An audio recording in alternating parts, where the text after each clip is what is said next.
Then hello, welcome to RVN Music Zone.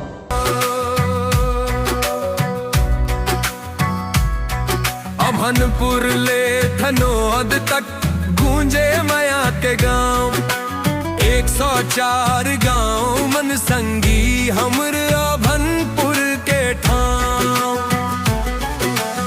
आले खूंटा आमदी आमनेर के पहचान, बख्तरा बंजारी गाथे छत्तीसगढ़ के शान। बेलर बेल भाटा बेंद्री के छाम, 104 गांव मन संगी हम अभनपुर के खाम।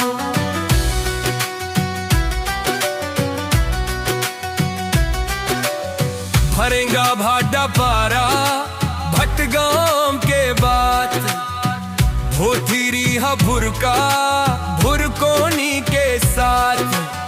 बिरोदा चंपाझर चेरिया मुस्काए, छछान पैरी छांटा चिपरीडी है गुनगुनाए। दादर धोरी धोंदरा धूसेरा के मान, डोमा डोंगी तराई दुलना के पहचान। गाता पर घोट घोर भट्टी के गांव, 104 गांव मन संगी हम अभनपुर के खाओ।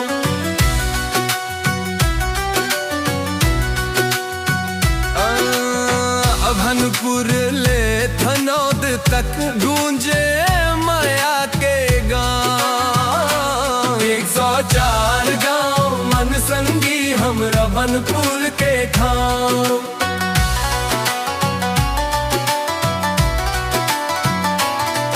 गिरहोला गोट तियारी डी हो हसदा के माया, जाम गांव जोंदा जोंदी के छैया।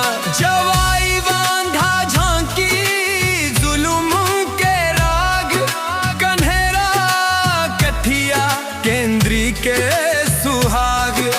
खांडवा खरखराड़ी हा खट्टी के रंग, खिलोरा खोला खोरपा के संग।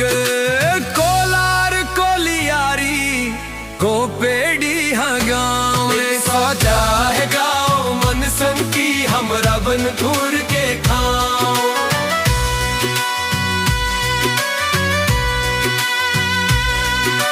खुर्रा खुर्रू लखना लाम के नी गाँव, बंदलोर मानिक चौरी मोहादी के छाँव।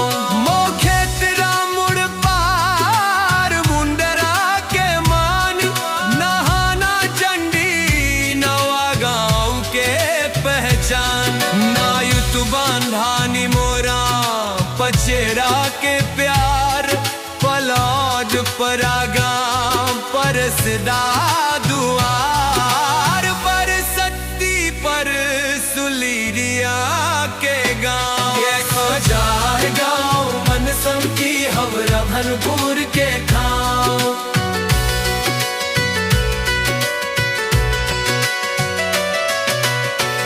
अभनपुर ले धनौद तक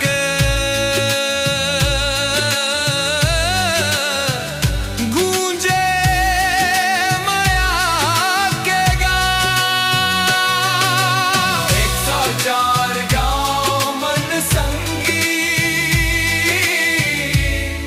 हमर अभनपुर के